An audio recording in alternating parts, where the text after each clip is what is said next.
This Larissa. conference will now be recorded. That always throws me off.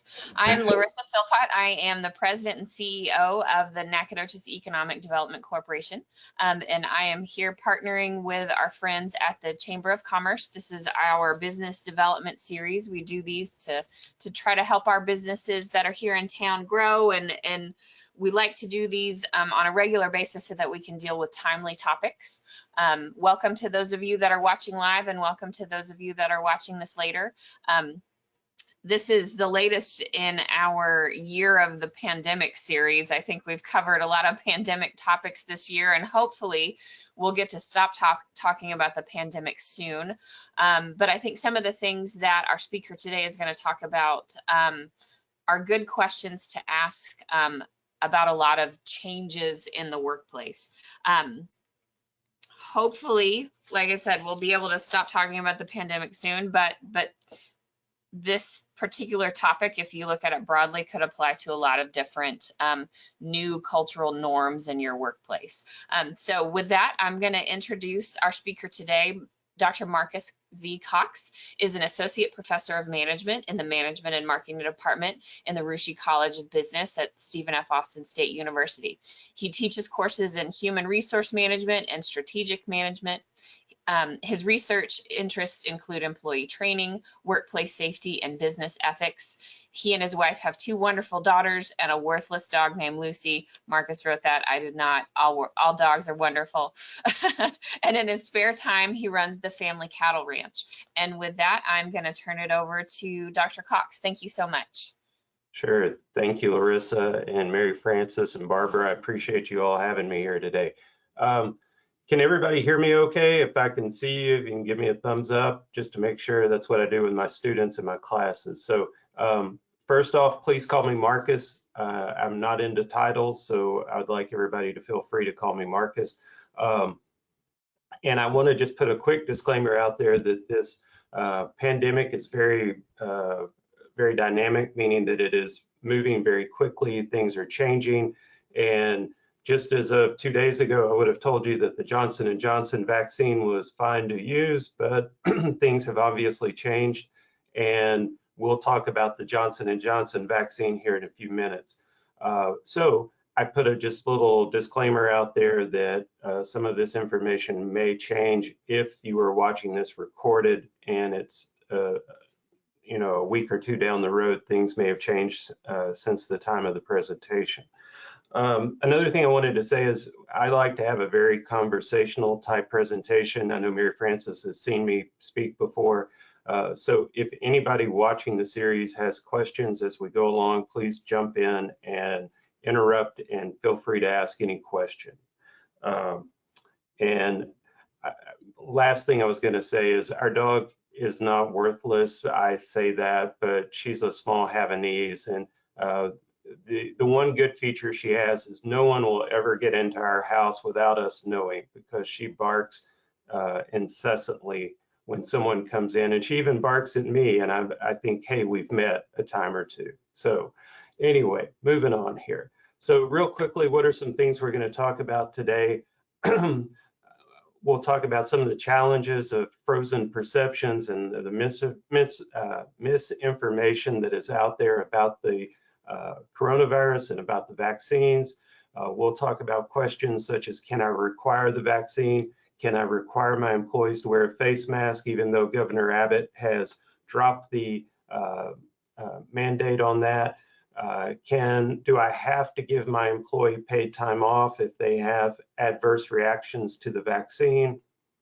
We'll talk about some of the legal context. We'll talk about persuasive alternatives to it, scheduling the vaccine, and then practical considerations.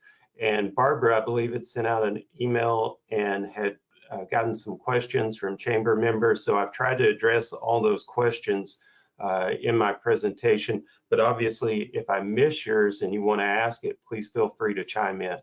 A few more quick disclaimers here. First and foremost, I am not an attorney. My brother is, but I'm not. I'm also not a medical doctor. I always tell my wife she married the wrong kind of doctor.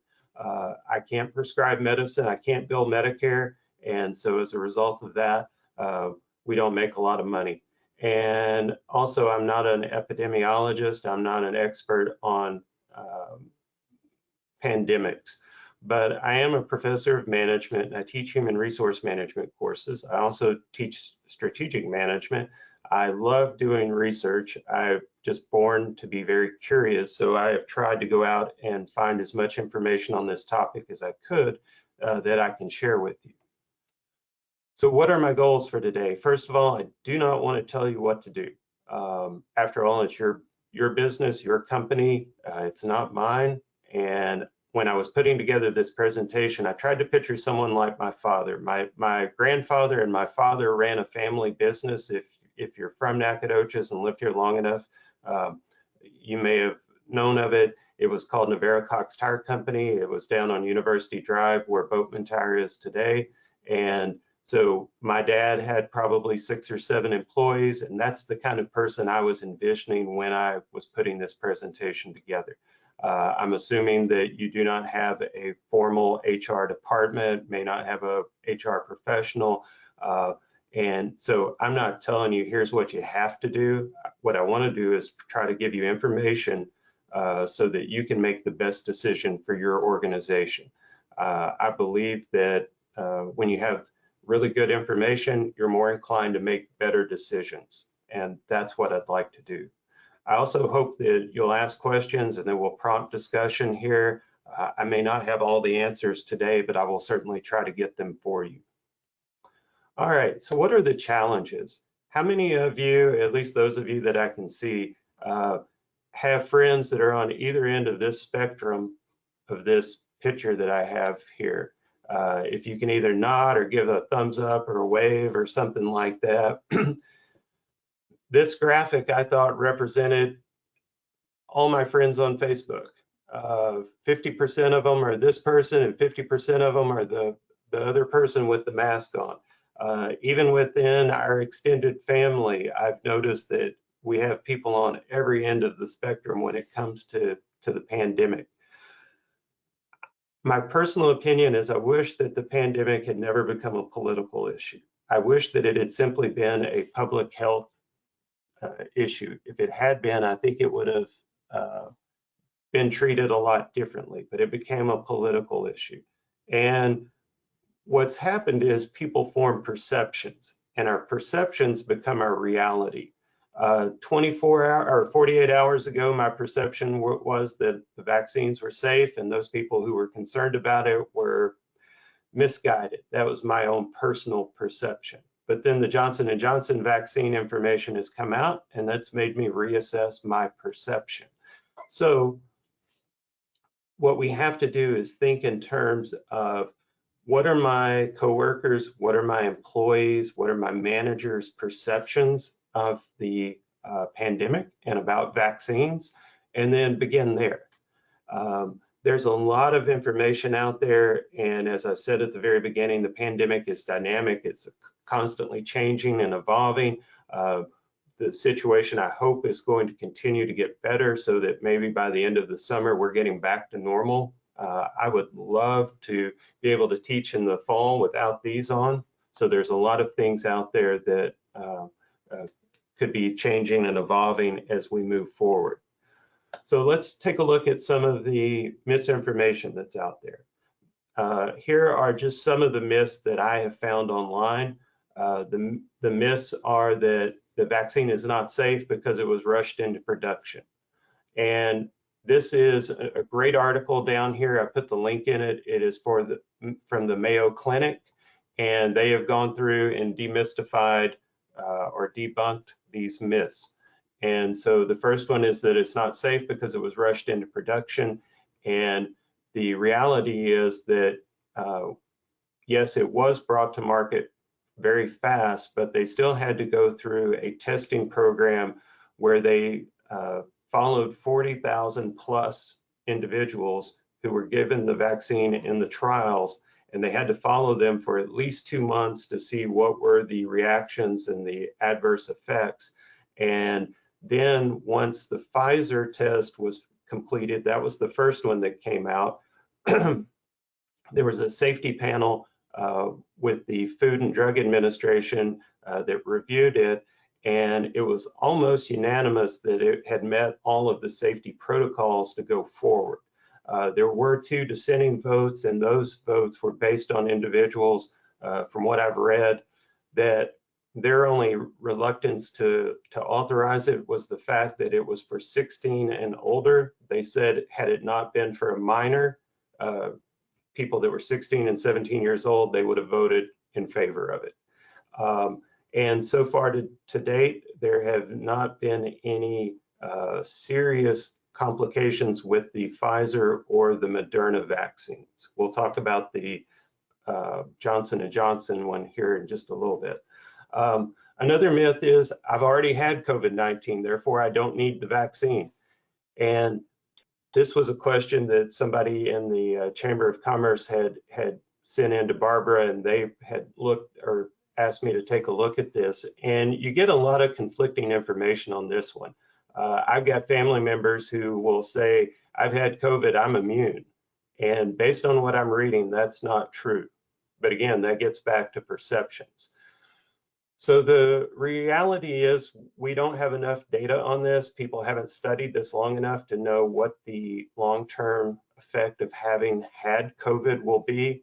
What the CDC, Center for Disease Control and Prevention, is recommending now is that you wait 90 days from the time that you've been diagnosed with COVID to get the vaccine. Also, you should not get the vaccine if you have COVID or if you've been exposed to someone and are in an isolation situation, but they are recommending that you get it. The thinking is that getting COVID-19 does give you some immunity for a while, but then it begins to wane and drop off. How long that period of inoculation lasts, they don't know. At least that's as much as I could find on that. Myth, the vaccine causes severe side effects. For the Pfizer and the Moderna vaccines, they have had moderate to mild side effects. We'll talk about those in just a little bit. That was another one of the questions that someone from the chamber membership asked. I put an asterisk by it because of the Johnson & Johnson. We'll talk about that. This one was really interesting. The vaccine will alter my DNA. And that was because of the messenger RNA it's a new technology. I'm not a scientist. I don't fully understand it, but somehow it puts a protein into the body, that the vaccine puts a protein into the body, and it creates instructions that then replicate this protein, and then that causes an immune reaction in your body. And that's what vaccines do. And then once the messenger RNA has done its job, the cells in the body actually attack the messenger RNA and kill it, make it go away, from what I've read. Vaccines causes infertility or miscarriage, and there is no data yet that supports this, but this is a common misinformation that's out there in social media.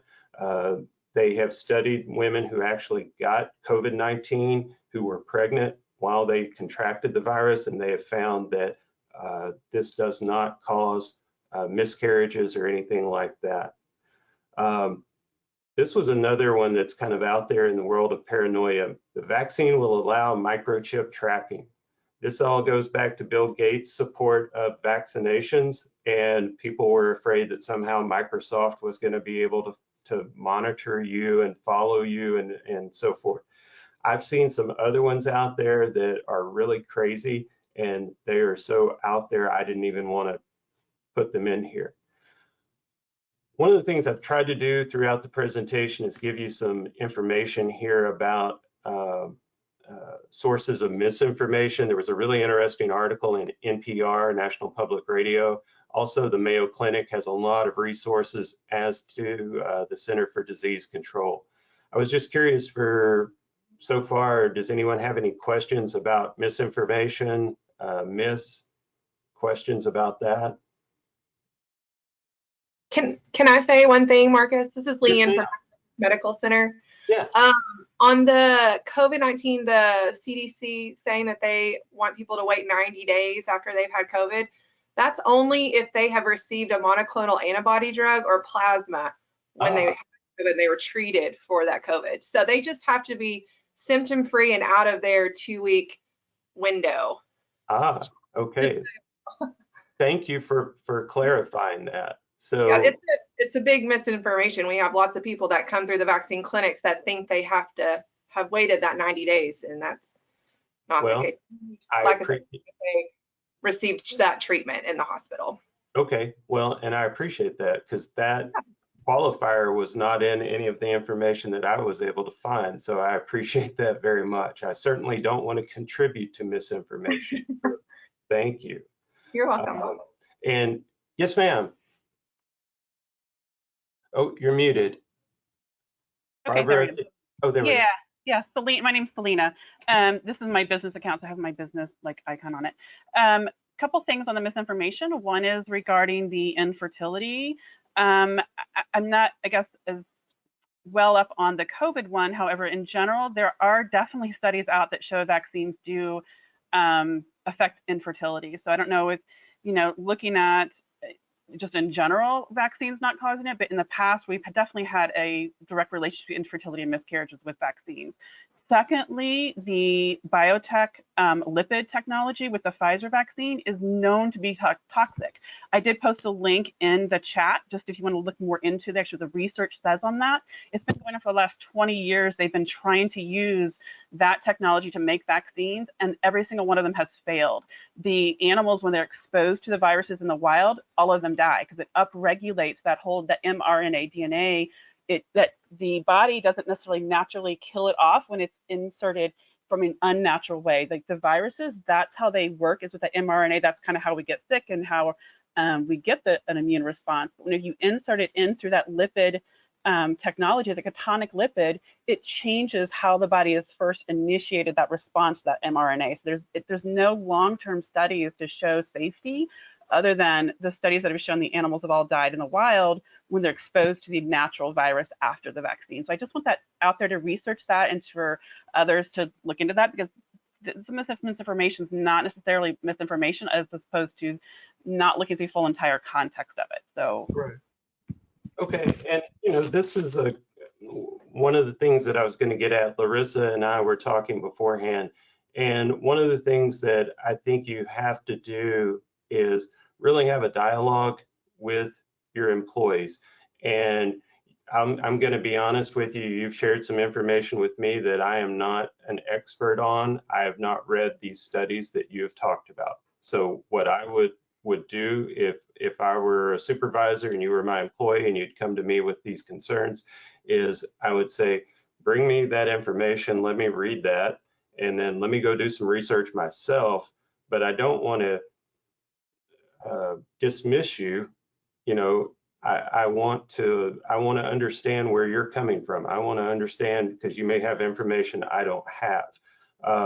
But I do think that we need to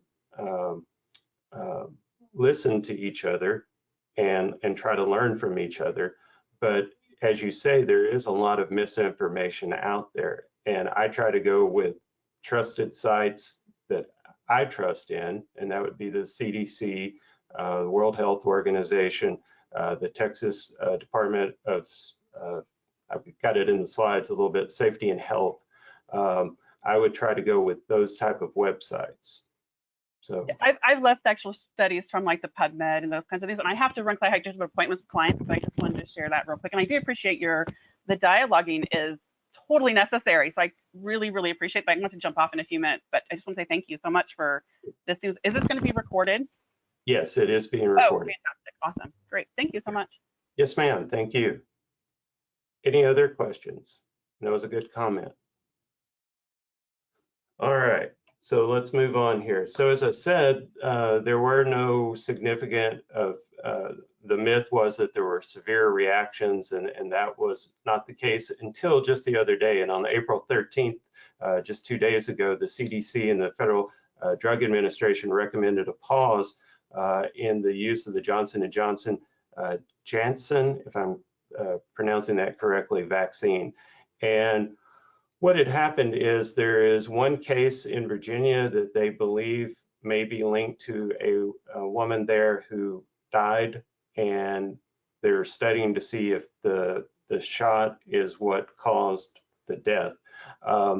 There have been almost 7 million doses of it given and only 6 reported cases. That doesn't mean that there aren't more out there, but there have been 6 reported cases of a rare and severe type of blood clot that could lead to obviously stroke or heart attack or things of that nature. All the 6 severe reactions were in women, and they were between the ages of 18 and 48, and the symptoms came on about a week or 2 after having gotten the vaccine. If you would like to, I have put the article for the CDC here, and you can click on that and it will take you to that. One of the things that I thought was interesting is I was reading this article about the woman who passed away, and this occurred back at the end of March, and they were trying to look to see if she died because of the vaccine or something else. And when you're talking with employees about misinformation that's out there, I was reading an interesting article, and it said, just because someone gets the vaccine and then a life event occurs, it does not necessarily mean that that life event caused that event. So death is a life event. Every day, people throughout the country die. And they say just because you got the shot doesn't mean that you weren't going to die 10 days later, and they gave an example in the article that you could, for example, get the vaccine and then 2 days later win the lottery, but you didn't win the lottery because you got the vaccine. That was just a life event that occurred. Or you could get the shot and then 2 weeks later you could get a divorce, and the divorce isn't the reason that, or the shot isn't the reason that you got the divorce. Or I guess if you had an affair with the person who gave you the shot, then yes, technically you could say that the vaccine caused the divorce there. So the doctor who is for the state of Virginia vaccine coordinator said that one thing you have to take into consideration is that the rate of side effects, when you're looking at something like 6 cases out of 7 million, actually are very low, and said that you would expect to see even higher negative reactions for something as common as birth control pill. So it's one of those things to kind of put into perspective. So far, there's only been 1 death here, and one thing you've got to consider is every year at Disney World, usually someone dies. I was reading some stories last night just to try to get some information on this. People die from riding the roller coasters and things like that, not because of the roller coaster, but because of some underlying health condition, but no one's saying let's shut down Disney World just because someone died. And so we have to kind of take this with a grain of salt and say, okay, is this sufficient to warrant not using this drug at all? And that's the reason why the CDC and the FDA has come in here and said, hey, let's hit pause and let's reevaluate this. And what they're trying to do is instill confidence in the vaccine system. So if you are having conversations with employees and they say, well, didn't somebody die? You can say yes, but, and share some of this information with them. That you're talking about 1 person out of 7 million.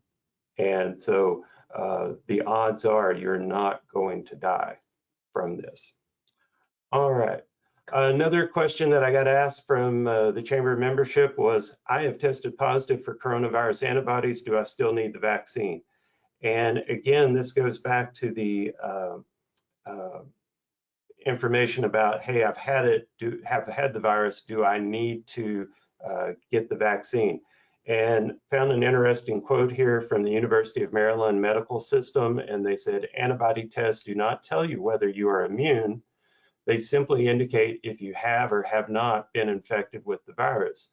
If you have been infected, it doesn't necessarily mean that you are immune. And one thing we don't know yet, there hasn't been enough evidence from what I've read that even though you've had the vaccine or even though you've had COVID-19, that you can't still transmit the virus to somebody else. And so that's one of the reasons why you need to go ahead and get the vaccine. It's another reason why we need to still continue to wear face coverings for a while. And we'll get into face coverings here in a minute. All right, so let's cut to the chase. Probably the questions you've been wanting to ask the most are, can I make my employees get the vaccine? And if you are a private sector company, meaning not a government agency, but you have your own small business, the answer to that question is yes. But can I make employees and customers wear a mask if they come in my business? Yes, but. And so what I want to do is take just a few minutes to talk about the yes, but part here. So, oh, and another question is, do I have to give sick pay? And the answer is no, but. And so here's the thing, there is no federal law requiring paid sick leave. And one of the things that we have to understand, though, is that when people do get the vaccine, 70% of the recipients report some sort of site of shot issue. Typically, it's just soreness. Some people experience redness at the point. I've heard the term COVID arm used to describe people who feel very sore from getting the shot. I've had both of mine. I got my second shot last weekend, and boy, I tell you what, I was really sore over here in my left arm. But that was it. That was this total feeling of negative reactions that I had from it. 50% of recipients report effects of the shots for 24 to 48 hours that can range from mild to moderate. These could be anything from just fatigue. When I got my first shot, I will be honest and tell you that I felt the next day, I felt like I had gotten run over. And I was so thankful I had gotten the shot on a Friday, because I slept till probably 11 o'clock that morning. I got up, I ate something, I laid on the couch for an hour or two, and I didn't do anything that day. I know other people who have no reactions at all. My 86-year-old father and my 84-year-old mother both got the shots, and outside of a sore arm, they had no effect at all. I have some friends and one relative who did have fever after the second shot. So that's what most people experience, is soreness, fatigue, kind of aches. A few people will get fever. Those tend to be the extent of the side effects from the Moderna and the Pfizer shots. And I'm sorry, I didn't catch the name of the lady from Medical Center. Leanne Carver. Leanne, yes. Is there anything you would like to add here? Did that sound about right as far as side effects from? Yeah, those are pretty typical. I will say, in our 15-minute waiting period with these clinics, doing the Moderna doses, we saw very rare side effects in that 15-minute waiting period. And with the Johnson & Johnson, we saw quite a bit more. And it was, they weren't like severe side effects, but they were a lot of nausea, dizziness, lightheadedness, which we just weren't used to. We've done thousands and thousands of Moderna vaccines and the Johnson & Johnson. And we don't know if it was because it was a mainly younger population that we were doing. And typically the side effects have been the younger population. They have been more severe, or more current, but most of the older population didn't have hardly, very little to any side effects. So, but they weren't, like I said, they weren't severe, but we did see more in that Johnson & Johnson than anything else. Okay. And we have done Pfizer as well, and I hadn't seen any side effects in that either. And you were talking about the 15-minute window. It's my understanding that that is, you're really looking for some sort of allergic reaction at that point. You specifically don't want them to begin to have trouble breathing or anything like that. And that's why they want you to stick around for 15 minutes. Is that correct? Yeah. Yes, okay. That is correct. All right. So Marcus. Oh, yes, sir. This is Johnny from the Medicine Shop in Lufkin. Oh, hey, Johnny. Can I add a little bit to that? Sure, please do. Yeah, Leanne, they've probably done thousands more vaccines than we have, but we administered the Johnson & Johnson Janssen vaccine to about 300 of the Lufkin ISD employees. We didn't have any of those symptoms that she was saying any more than the Moderna vaccine, except for the second round that we did. And it was a different lot number. There was a little bit more of a stinging sensation that happened on those, but nothing within that 15-minute window. And I was there for one of the clinics, and you were saying maybe it was because they were younger population. I think it was a mix. Yes, it probably was, a little bit higher mix of younger patients, and so maybe that's the reason.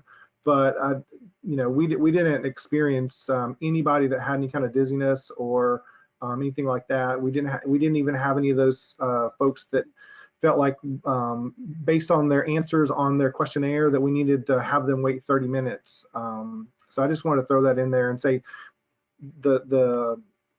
I think that the side effects, there's no rhyme or reason really to there's not. It's crazy. It's kind of all over the board.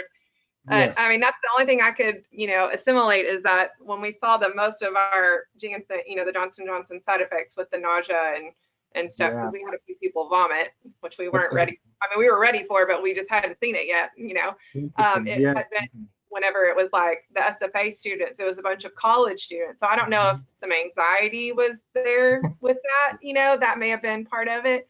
But yeah, we didn't have any of that with the older, when we were doing 65 and older, those huge clinics with Moderna, didn't have any of that. So it was a little surprising.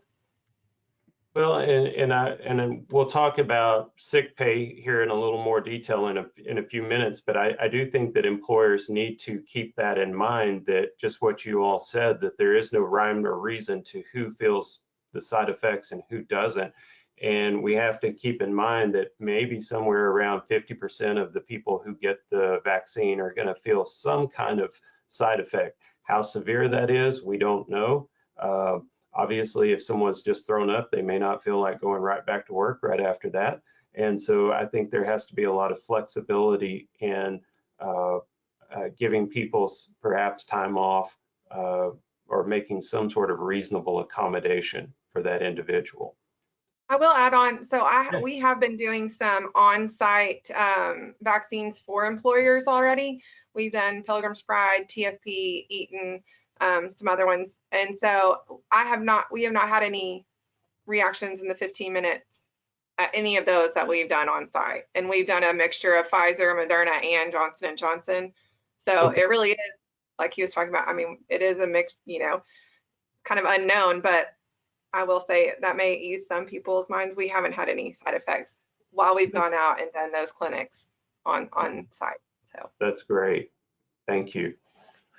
Yes, I am pro-vaccine, so I will go ahead and put that out there just so that there is no hidden agenda here. The legal context, just to make us aware, Title VII of the Civil Rights Act of 1964, this requires that there not be discrimination based on a person's skin color, their race, their religion, their gender, or national origin.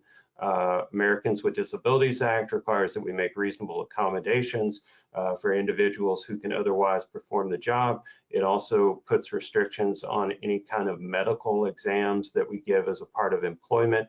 And then also the OSHA regulations with what's called the General Duty Clause. And the General Duty Clause is I need to provide a workplace that is free from recognized hazards. And so these are sort of the overlapping legal lens, if you will, that are affecting our conversation here about vaccines.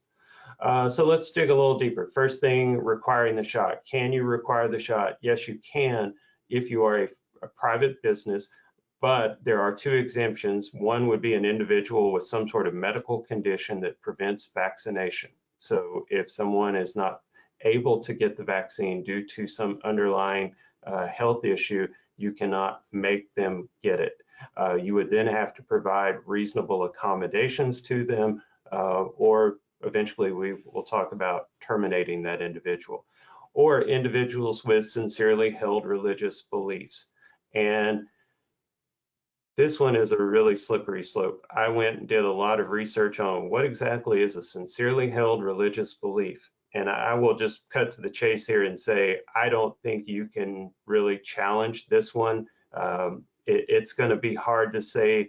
I'll just use, if somebody is of the Muslim faith, or if somebody is of the Jewish faith, and they say, I don't want to get the shot because of whatever, and you say, well, I've seen you eating a pork sandwich or bacon or something like that.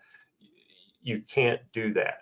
You can't say, well, you don't really practice your religion. So I would just steer clear of trying to challenge an employee on this one. So we've got to understand that there are some consequences about these two exemptions here and how we would handle those with our employees. We would have to make what are called reasonable accommodations. If a person is not able to get the shot because of one of these two things, then we might have to let that individual work remotely. We've had a lot of faculty here at SFA who during the pandemic have worked from home. Technology has allowed them to do that. Obviously, certain jobs are not going to allow that. Johnny was telling me, I believe it was Johnny, was telling me that with a fire department in a local city around here, that they told them, if you don't get the shot, you have to wear the N95 mask all the time. When you're in the station, when you're in the truck, when you're at calls. And so that's a reasonable accommodation. Another important question was, can I require employees and customers to wear a mask even though Governor Abbott has dropped the mask mandate? And the short answer is yes. And some people get really worked up over this. I'm sure we've all seen viral videos on social media where someone's being challenged at a retail store. And the fact of the matter is, since I was a little kid, I have seen this sign, no shirts, no shoes, no service. And if you're old enough, you remember a classic scene out of what my 14-year-old self thought was the greatest movie ever, Fast Times at Ridgemont High. I'm looking to see if anybody's smiling. I think I got one or two people that remember that movie. Now it seems very immature and childish, but back then I thought it was seriously funny. And so here's the thing, if we can require people to wear shoes, if we can require people to wear shirts, then we can certainly require people to wear a face covering. They may not like it, but we can. I know I've been to several restaurants in my lifetime where they've told me that I needed to wear a jacket. So if they can make me wear a jacket, they can also make me wear a mask. All right. So the next thing, anytime I create a policy, one of the things I have to be prepared for is people who don't follow my policies. So what are you going to do if you mandate the vaccine and say all your employees must get it? You have to be prepared for the worst case scenario. So that's one thing I want you to think about, which is what's going to happen if someone refuses? How am I going to handle that? Will I fire that employee? Will I lose face and back down? So, you know, if I say you have to get it and then people find out that two of my employees didn't and the other employees find out, then I may lose some credibility with them because I didn't have any kind of consequence for that. Are you willing to be sued over a mandated vaccine? Are you willing to lose a customer or get negative publicity? One of the things we have to realize is that everybody now has a video camera with them at all times. And if you're throwing someone out of your business because they're not wearing a mask, they can film that incident, post it, and you can get a lot of publicity. So I just want you to, before you say, yes, everyone must do something, think through the worst case scenario and how you would handle that. And so just before you jump to a everyone must.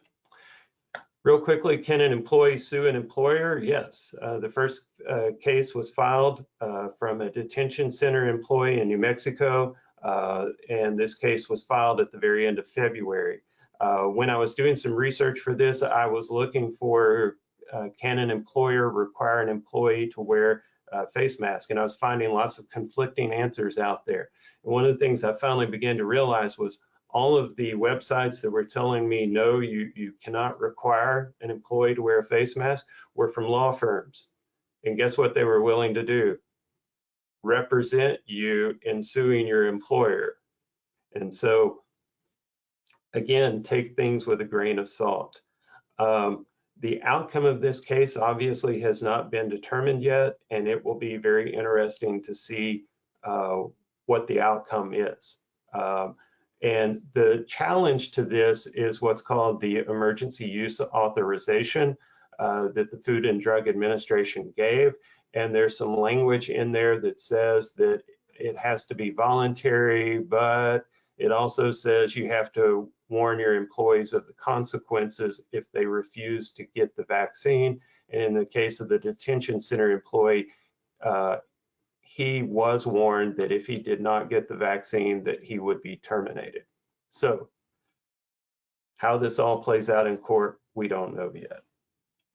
All right, so when it comes to how should I handle the vaccine issue, I'm a big proponent of using a carrot rather than a stick. I was in a meeting the other day and we were talking about trying to incentivize students to do something we want them to do here at the university. And I was trying to come up with a reward, and one of my coworkers said, well, I'm more of a stick man myself. And so he kind of leaned over here on this side. So again, I'm not going to tell you what to do, but here's what I would recommend. I would use language strongly encouraged rather than mandatory, unless you just really want to go with mandatory. But strongly encouraged is going to save you from getting a lawsuit down the line if you go with strongly encouraged. Lead by example. I think managers, business owners are going to set the tone for their employees. If they can get their shot and show that to the employees, then you're going to get a lot of buy-in. Earlier, I was saying share credible information, use sources like CDC and the Texas Department of State Health and Safety, have open discussions and truly listen. I was talking to a lady the other day here at work.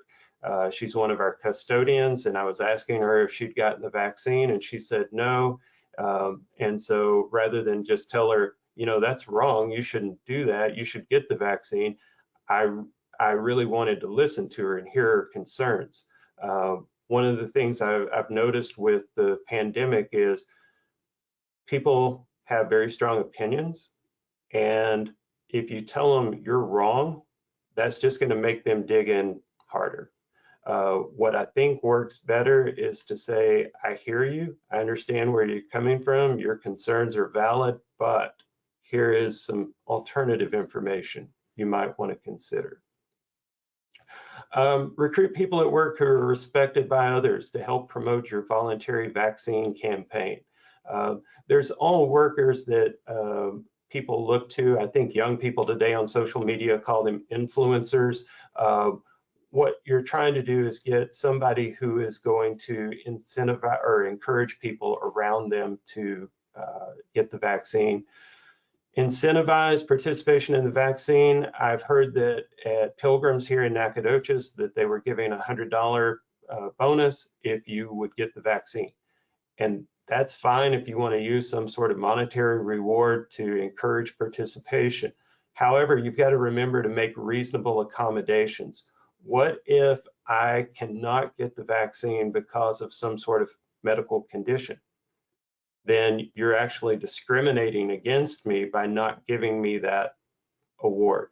So what we have to do is come up with a reasonable accommodation that allows that person to still be eligible for that incentive, even if they can't get the vaccine.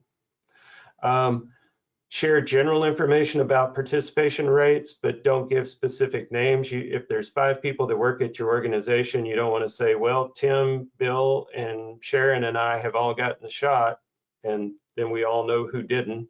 But you could say, hey, I'm pleased to announce that we've reached 75% participation or something like that. We've talked about providing reasonable accommodations for those who can't get the vaccine or object to for religious reasons. And then last but not least, Larissa was on earlier and we were talking about company culture, organization culture. Leaders must model the behavior they expect to see in others. I was at another organization the other day for a meeting, and there was a policy in place at this place that everyone had to wear a mask. And then the highest ranking individual in this meeting announced that, well, this is technically a meeting, not something else. And so as a result of that, if you'd like, you can all take off your mask.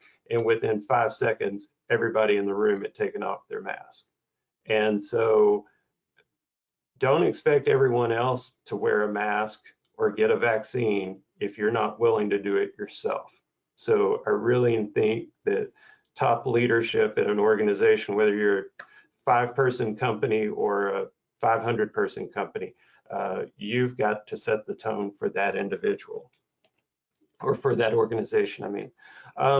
I know I've shared a lot with you. I want to just try to break it down into some key things here. Share credible information, encourage dialogue, truly listen to other people's concerns, meet them where they are with their perceptions about the safety of the vaccine, incentivize behavior and make it voluntary rather than mandatory if you perceive that is the best approach for your organization, or you can choose to make it mandatory.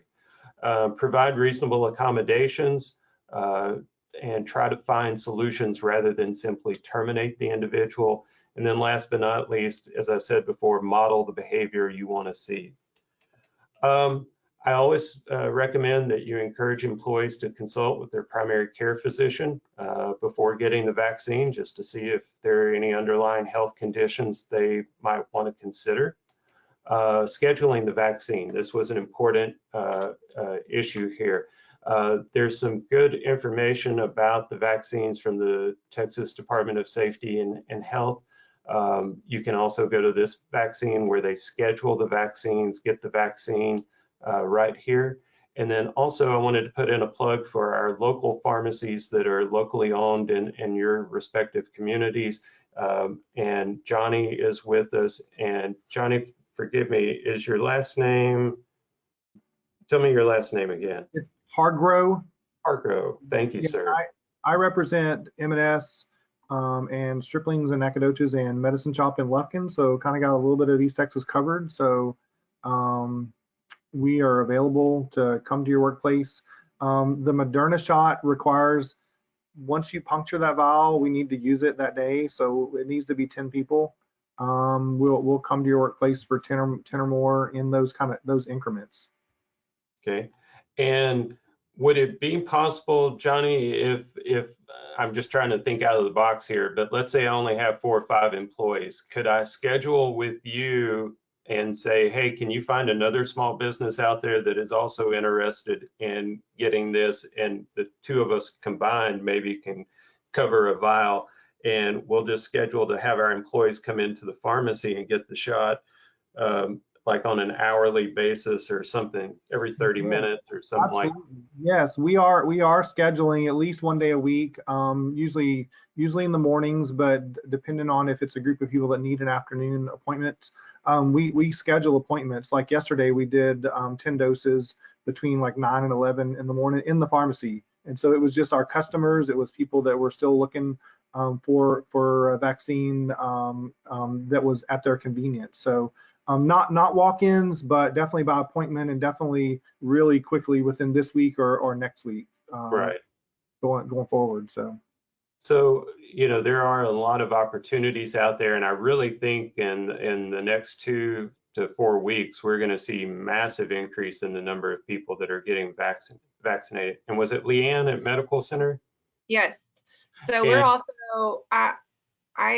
we are partnering, we've been partnering with Memorial Hospital and the city and the county, and we've been doing these large shot clinics, you know, at the Expo Center and at y'all's campus. Right. I think we have one coming up next weekend. We're going to do a Saturday clinic there at SFA for those folks that haven't been able to come out during the week. We've been typically doing on Wednesday, Thursday because we utilize SFA nursing school students, you know, right. And it's been great.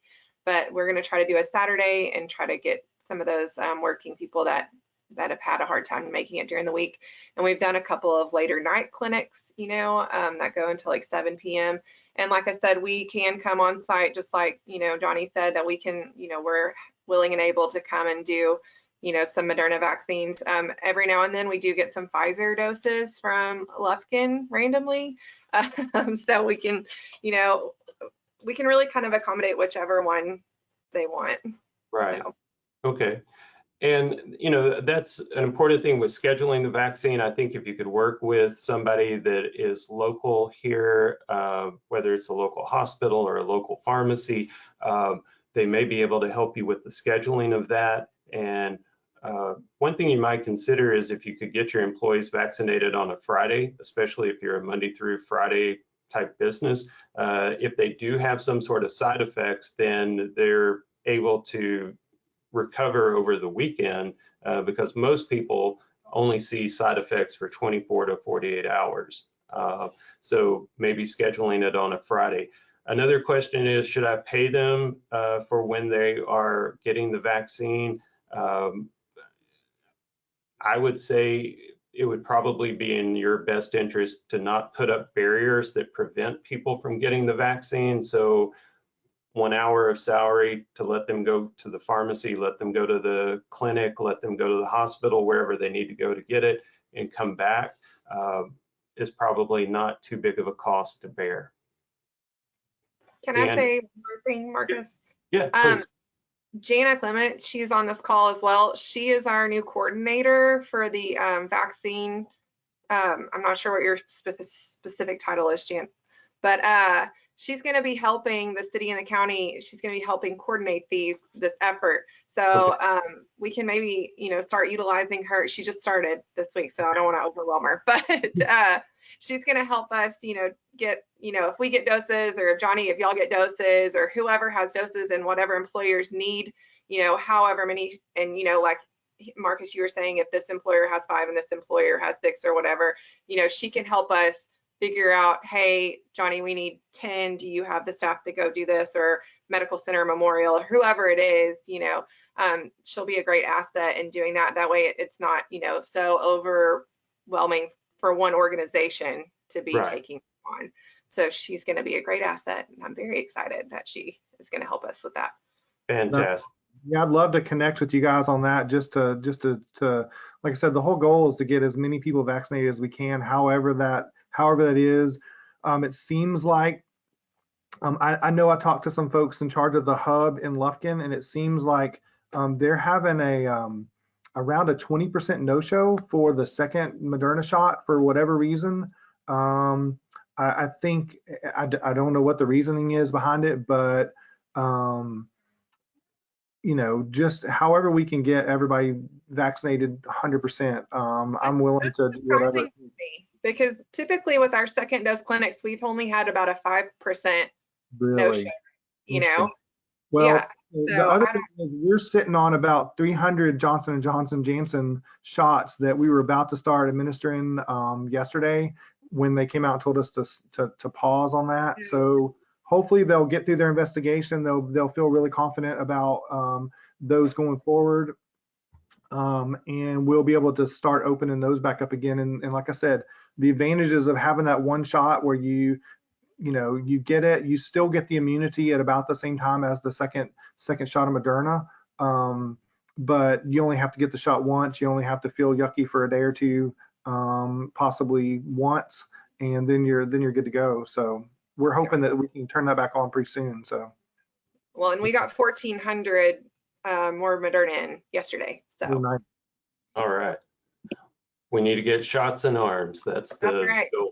So real quickly, I want to be mindful of time. We've just got a few minutes left here. So the quest for herd immunity, whether that is from you getting the vaccine or whether from you getting getting the actual virus or getting the vaccine.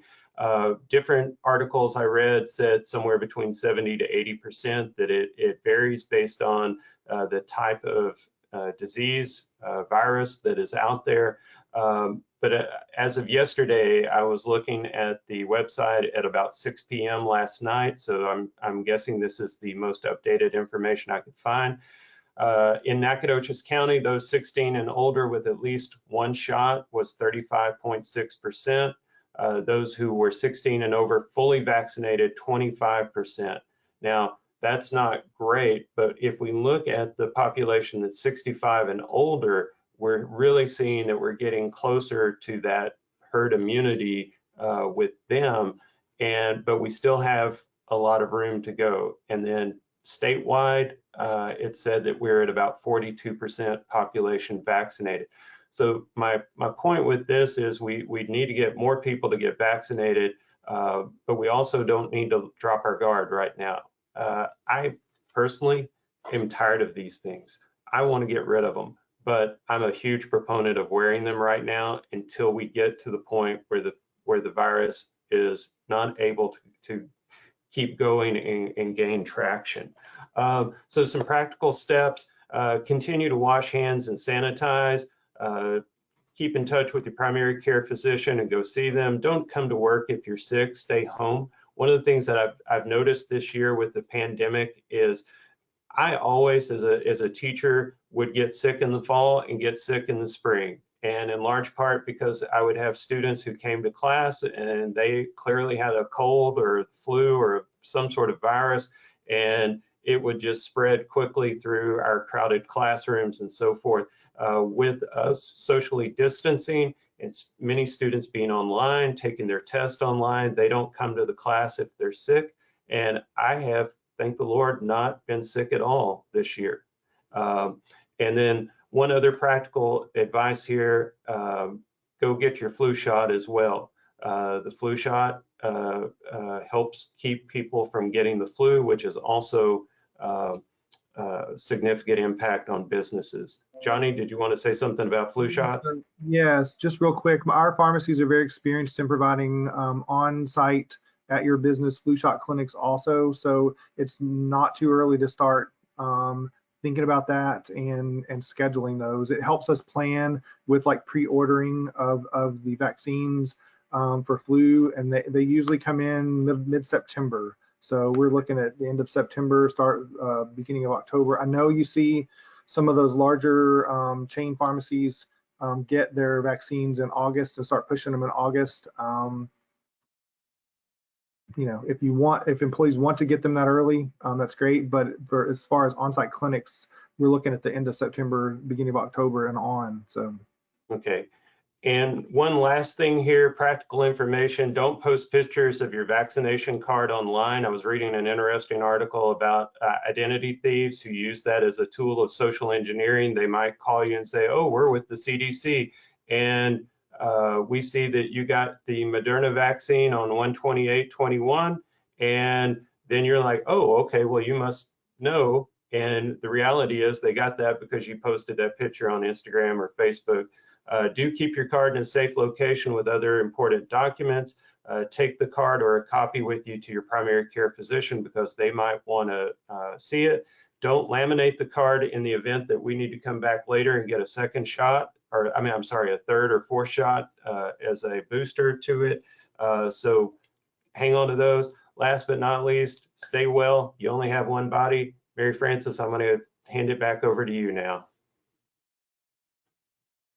Well, Marcus, I want to thank you for taking time out of your busy schedule. I know that at SFA and all of our businesses, our most important thing is that we want to do what's right for our employees. And this has given us lots of great information and resources to make informed decisions.